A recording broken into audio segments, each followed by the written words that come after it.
Now for some royal news for you this morning. King Charles arrives in Dubai today for the World Climate Summit, better known to you and me as COP28. Well, the British monarch, who's campaigned on environmental issues for more than 50 years, is set to give the opening address to the gathering tomorrow. Should he? Though, should he really be there? Let's talk to Editor-in-Chief of Majesty magazine, Ingrid Seward, and ethnographer and academic Lisa Mckenzie. Good to see you both. Why not, Lisa? Because King Charles is unelected. He has an unelected post. He doesn't really have any specialism, and he doesn't really represent 99.9% of the people that live in the UK. He has no concept of what it's like to live in a cold house or to have to turn your heating off, or he's got no concept of the real pressures that are facing this nation. So I'm not sure why is he there. He's just a figurehead doing nothing. Well, people could say it's because he has a big platform, because he cares passionately about the issue, and others might even say he does have experience of living in extremely cold properties. Ingrid, what do you say about it all? Good morning. Well, the King is our head of state. Good morning, good morning. The King is our head of state, and as head of state, he's extremely knowledgeable, as you said, for campaigning for the environment for over 50 years, actually. And he has been asked by the government to give the opening address at COP28.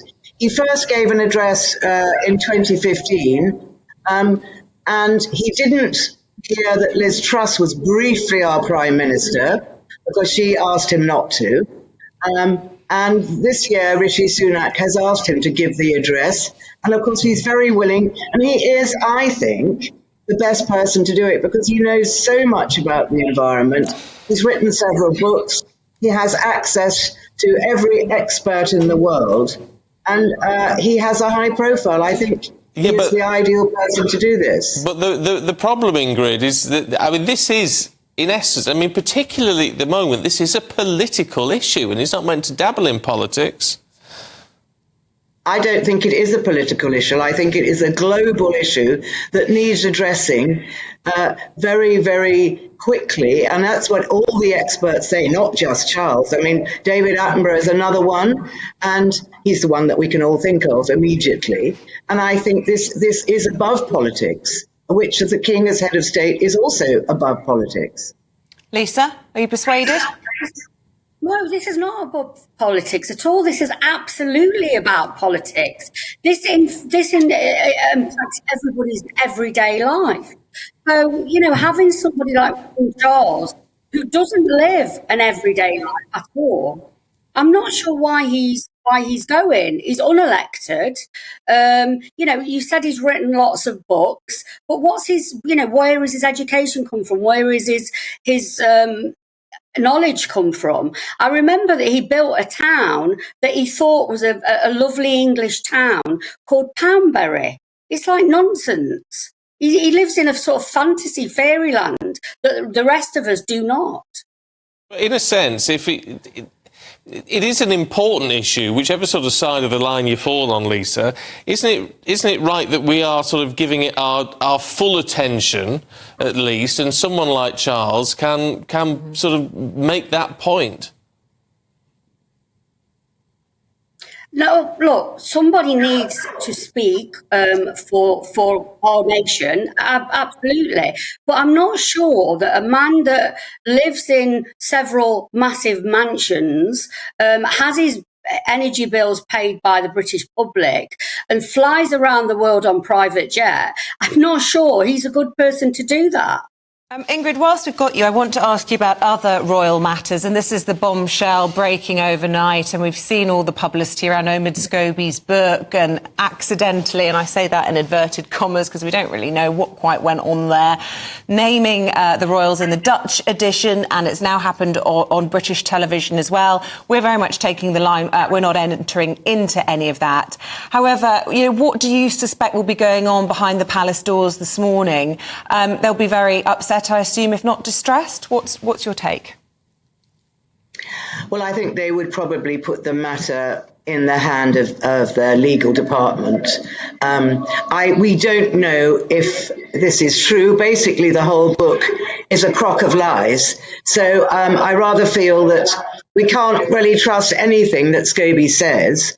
And why is it in the Dutch version? Well, obviously, his lawyer said take it out of the British speaking versions, but he cannot know unless he had access to one of Meghan's friends. So if this is the case, I think that he's really put Meghan and Harry in an extremely awkward position, which we thought he didn't want to. So I think it's very dubious, the whole thing, but it was bound to get out because sadly these things always do. But whether there's any truth in it or not, I don't know, and I don't suppose we'll ever know. Should it have been discussed on television?